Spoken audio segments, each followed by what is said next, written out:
In our project, we view folklore as a collection of folk knowledge, or, in a more abstract and emotional interpretation, as folk wisdom preserved and expressed in various forms.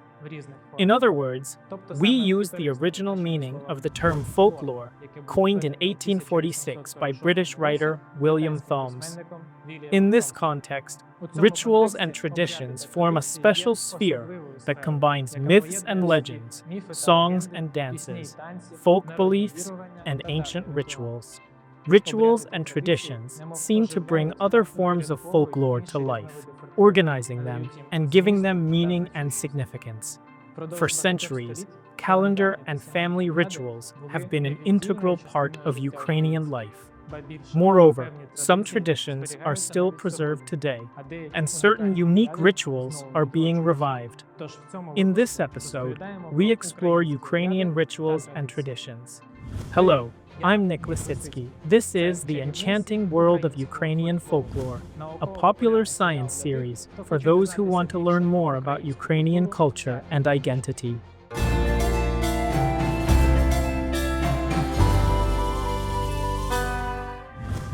Let's start with some fascinating facts. Fact 1. The roots of Ukrainian calendar rituals date back to the emergence of agriculture and are connected to the worship of natural forces. Fact 2. In pre-Christian times, all major Ukrainian holidays were linked to both the agricultural cycle and the veneration of deceased ancestors. Fact 3. After the adoption of Christianity, folk traditions didn't disappear, but merged with the new religion, preserving them to this day. Fact 4.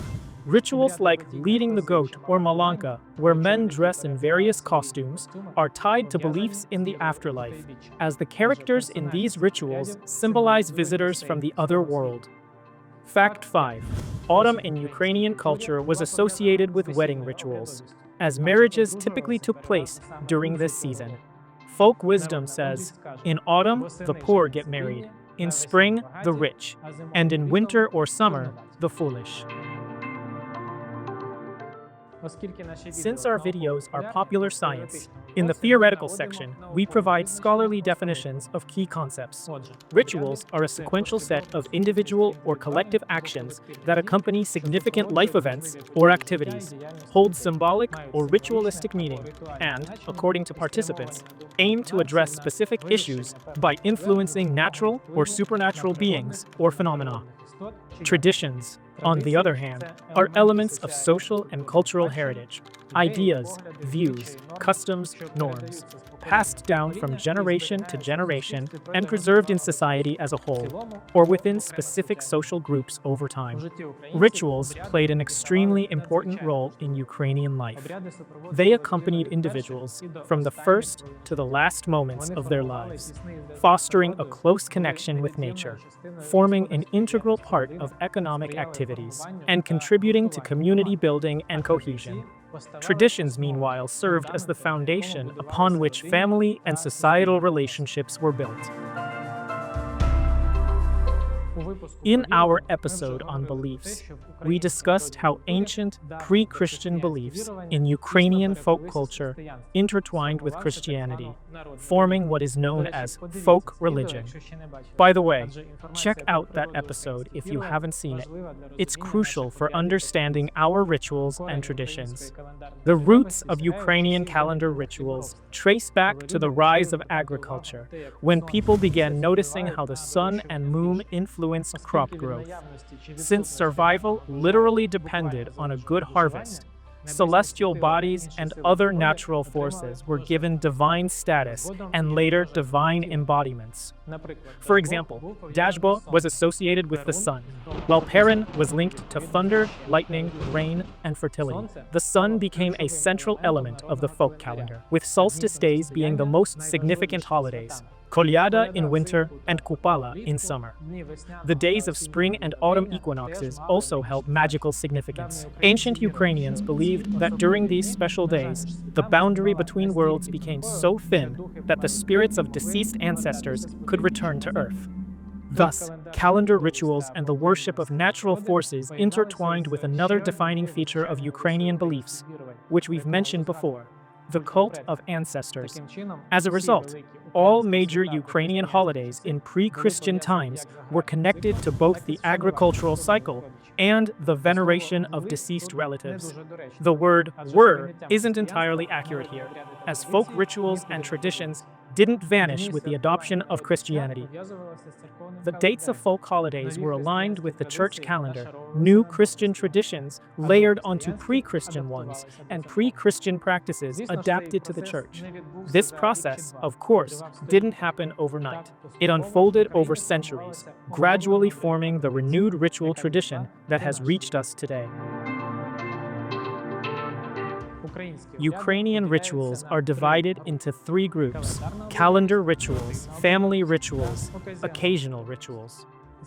Calendar rituals are associated with the greatest number of traditions, rituals, and omens, as the folk calendar regulated all aspects of Ukrainian peasant life. They are divided into 4 cycles corresponding to the seasons: winter, spring, summer, and autumn. The most important winter holidays are the Christmas cycle, from Christmas Eve to Epiphany. These blend Christian Christmas traditions with pre-Christian kolyada, with rituals echoing ancient myths about the universe and the veneration of ancestors.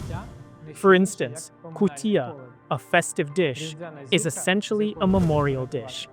The Christmas star carried during caroling likely symbolized the sun, and rituals like leading the goat, or malanka, where men dress in costumes, are tied to beliefs in the afterlife, as these characters represent visitors from the other world. The most significant spring holiday, Easter, is linked to the spring equinox. Its rituals were aimed at summoning spring, anticipating a good harvest, and honoring ancestors. In Ukrainian tradition, the second week after Easter is still considered a time for commemorating the deceased, when people visit the graves of relatives. The holiday tied to the summer solstice, Kupala, has perhaps best preserved ancient traditions related to the worship of elements, sun and water. Kupala is a celebration of life and fertility. After the adoption of Christianity, it was linked to the nativity of John the Baptist and renamed Ivan Kupala. The church deemed Kupala festivities demonic and tried to ban or condemn them, but to no avail.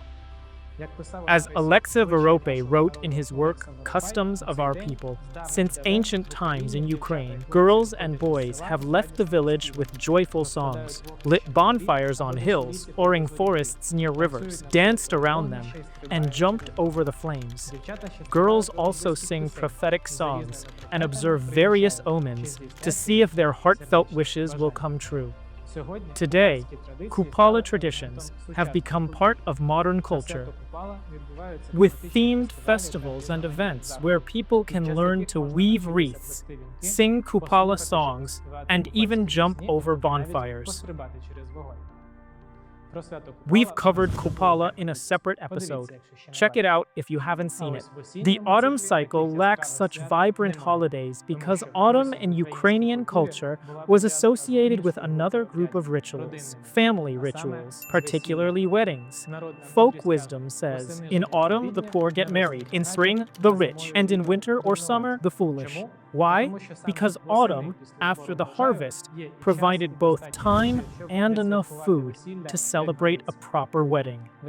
The Ukrainian wedding ritual is one of the most ancient, a complex ceremony consisting of many elements or acts, including matchmaking, betrothal, the wedding itself, and the bride's move to the groom's home and integration into the new family. Church weddings, while mandatory, were far from the most important part of this process. Birth and death were also invariably accompanied by rituals. Some have faded into the past, while others, like memorial dinners, persist today. The third group, occasional rituals, as the name suggests, were performed as needed, typically in response to misfortune, such as illness in a person or animal, or a sudden fright. These changes were attributed to evil forces, and special rituals were conducted to ward off their influence. Despite centuries of oppression, wars, and repressions, the Ukrainian people have preserved many fascinating traditions and rituals. Some are widespread across Ukraine, others are regional, and some are local, surviving only in specific areas. Even the most popular festive rituals may vary, reflecting regional nuances, as rituals were an integral part of Ukrainian life. The rituals and traditions of different Ukrainian regions deserve a separate episode or even a dedicated project. What Ukrainian rituals do you know and consider the most vibrant? Share in the comments. In each episode of this project, we provide information about scholarly works and research that serve as sources of knowledge about Ukrainian folklore and are worth your attention. In this episode, we briefly highlight books where you can learn more about Ukrainian rituals and customs. A detailed overview is available in a separate article on our website. Volumes 3 and 4 of Pavlo Chubinsky's Works of the Ethnographic Statistical Expedition to the Western Russian Region. Volumes 3 and 4 of Volodymyr Shukevich's 5-volume ethnographic study, Kutsulshina.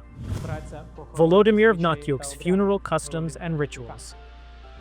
Alexa Voropay's 2-volume ethnographic essay, Customs of Our People. Fedor Vovk's essay, Marriage Rituals and Customs in Ukraine. One of the most comprehensive collections of Ukrainian calendar holidays. The goal of our project is not only to introduce you to the enchanting world of Ukrainian folklore, but also to the researchers who study it professionally. In each episode, we highlight scholars who have advised us and whom you can involve in projects related to cultural diplomacy, the popularization of Ukrainian folk heritage, or other initiatives requiring expert insights from folklorists and ethnographers. In this episode, we introduce Yaroslav Harasin, Doctor of Philological Sciences and Professor at the Department of Ukrainian Folklore Studies, named after Filaret Kolesa, at Ivan Franko National University of Lviv. His research interests include the history of Ukrainian folklore studies, folkloristic methodology, ethnoaesthetics, and ethnopsychology. Ukrainian ritual culture is truly a vast, enchanting world. And in this episode, we couldn't possibly cover all the knowledge related to our rituals and traditions. The same applies to other topics we've explored throughout the season. If it seems we've missed something, we probably have. So let us know in the comments what else we should cover in future episodes. Please subscribe to our social media pages, like this video, and share it with friends to support the shared mission of popularizing Ukrainian folklore.